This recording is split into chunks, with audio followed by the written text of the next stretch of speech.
इस वक्त इज़राइल में रात के 3 बजे हैं और अचानक ही यहाँ पर सायरन बजा है और ईरान से फिर मिसाइल दागा गया है। और इस वक्त आप देखिए कि सायरन बजने के बाद तुरंत ही लोग सभी अपने अपने घरों से निकलकर बॉम्ब शेल्टर की तरफ जा रहे हैं। ठीक उसी तरह का अलर्ट जैसा कि दिन में ईरान ने अपने पूरी ताकत के साथ मिसाइल से हमला किया था, ठीक उसी तरह का अलर्ट यहाँ पर दिखाई दे रहा है। और लोग एक बार फिर आप देखिए अचानक ही रात के 3 बजे कैसे लोग अपने घरों से निकलकर रोहित ज़रा मोबाइल पर कैमरे को में भी दिखाए। देखिए रात के 3:06 हो रहे हैं अभी और इस समय अलर्ट दिया गया है कि ईरान से मिसाइल जो दागे गए हैं उसको डिटेक्ट किया गया है, इसलिए सभी लोग सुरक्षित अपने अपने जगहों पर चले जाएं। और यहाँ देखिए कि आसपास में रहने वाले जितने भी लोग हैं वो कैसे बंकर में रहने के लिए, बॉम्ब शेल्टर में जाने के लिए अपने अपने घरों से निकलकर और इस वक्त सभी बॉम्ब शेल्टर की तरफ बढ़ रहे हैं। अगले कुछ मिनट के अंदर ईरान से मिसाइल आने वाले हैं और वो मिसाइल आ जाएंगे।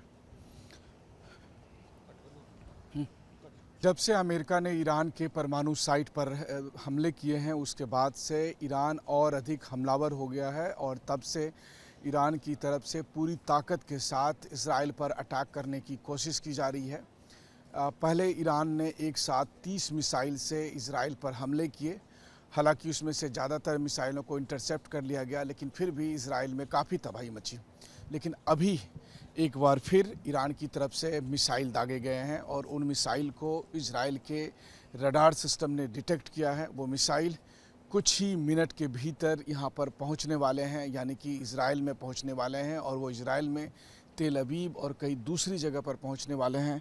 रात के इस वक्त 3:08 हो रहे हैं। ठीक 3 बजे मिसाइल यहाँ के रडार सिस्टम ने अलर्ट जारी किया और अगले ही पल हमने देखा कि यहाँ आसपास में रहने वाले जितने लोग हैं उन सभी लोगों ने, अब मेरे मोबाइल पर भी अगर आप देखें तो इस मोबाइल पर भी होम फ्रंट कमांड की तरफ से ये अलर्ट जारी किया गया है कि मिसाइल को डिटेक्ट किया गया है और सभी लोग जल्द से जल्द जो आसपास के बॉम्ब शेल्टर हैं वहाँ पर पहुँच जाएं और उसके तुरंत बाद ही जो लोग इस इलाके में रहते हैं जहाँ पर मैं हूँ, बल्कि मैं और मेरे कैमरा सहयोगी रोहित, हम सब भी गहरी नींद में थे। रात के 3 बज रहे थे, लेकिन तुरंत ही हम सब भी अपने अपने जगह से निकलकर बॉम्ब शेल्टर की तरफ आ गए हैं। यहीं बॉम्ब शेल्टर के पास लोग या तो अंदर में हैं या उसके पास खड़े हैं।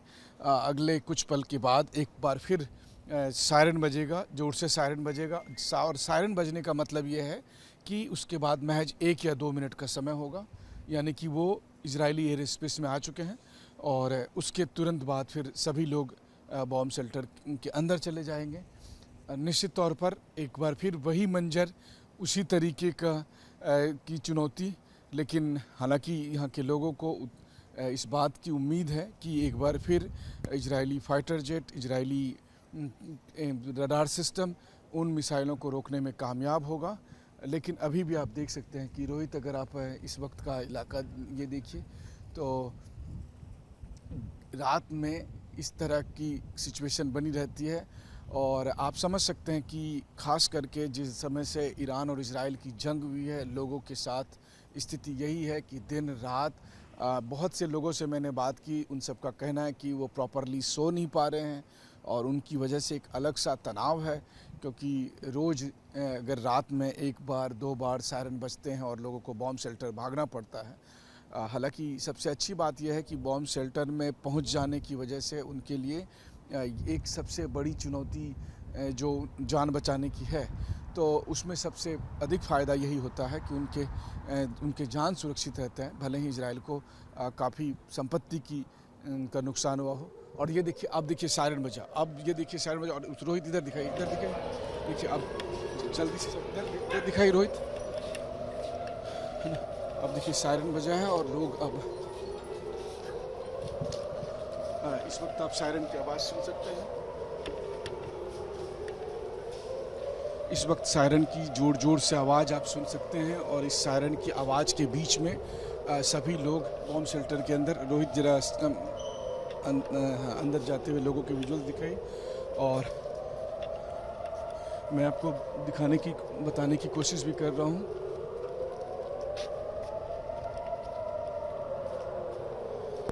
कि इस वक्त यहाँ का क्या माजरा है।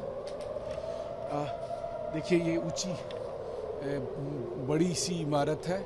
ये तेल अवीव का बहुत बड़ा मशहूर होटल है, और जब प्रधानमंत्री नरेंद्र मोदी जब आए थे तो वो भी यहाँ पर ठहरे थे। इसके बाद राष्ट्रपति जो बाइडेन जब आए थे तो हाँ, वो देखिए वहाँ पर वो मिसाइल जा रही है, ईरान की मिसाइल इस वक्त जाते हुए हम देख पा रहे हैं।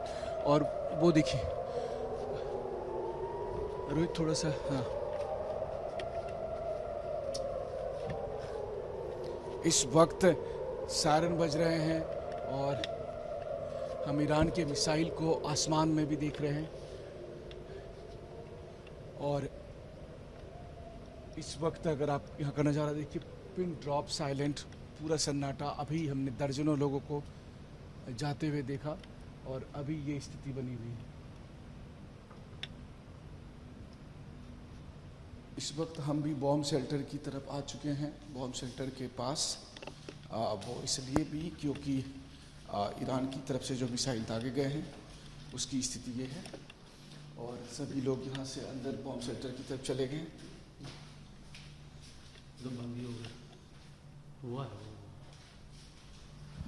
इस वक्त हम बॉम्ब शेल्टर में हैं और यहाँ आसपास रहने वाले जो भी लोग हैं वो सब सुरक्षित रहने के लिए बॉम्ब शेल्टर में आ गए हैं। तो मैं इनमें से एक व्यक्ति से बात करता हूँ। Hi, I am Manish from India. What's your good name? My name is Zadin. Nice to meet you. Thank you so much.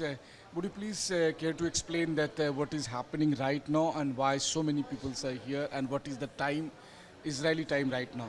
Yeah, it is now 3 a.m.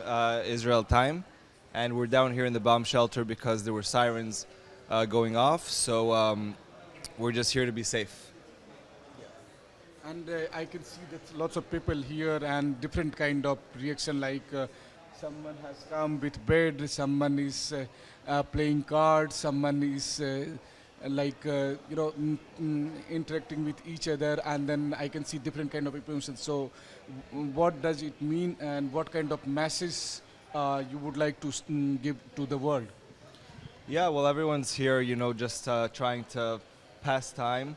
I'm here with my dog Mamba, and this is Joy, very good dogs, and this is Evia, and this is Zozo, and this is Dana, and we're all here together in the bomb shelter just waiting for the okay to go outside, and we're happy and we're proud of our country. When I was coming from India, and I saw at the border that lots of Israeli people were coming to home. And I have seen so many countries in the war. Most of the country people go out from the country, from the home. Yeah. But here the situation is completely different. Yeah. Why? Well, everyone wants to be close to their families. Like my brother-in-law, he was stuck in Paris, and he chose to come back to be with my sister and his kids. So people want to come back home to be close to their families.